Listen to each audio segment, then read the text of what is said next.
So a question on tonight's sermon. In the course of the sermon, you mentioned a number of different types of love, a lot of different definitions of love. We see kind of this laundry list in chapter 13. We're kind of given a good picture of what love is, but the question centers on love between spouses in the world and love between Christian spouses. Is there a different kind of love that's given in a Christian marriage versus just any old marriage out there in the world? Is there something different there? It's a brilliant question. The answer is there should be.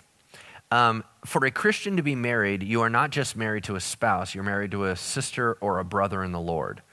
That means different rules apply.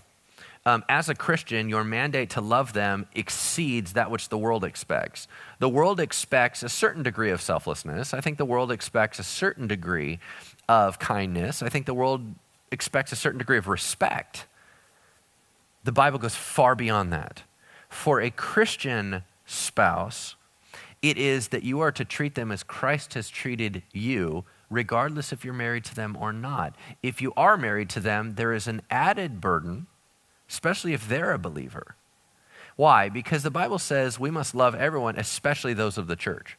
So he even says, listen, I know we got to do it for everybody, but there needs to be an intensification for those within. So it's almost like saying, listen, we're always nice to our neighbors, but we're super nice to our family.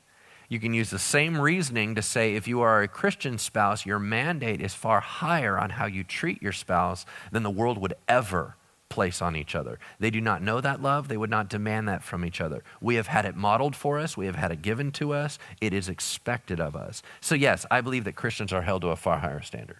Cool.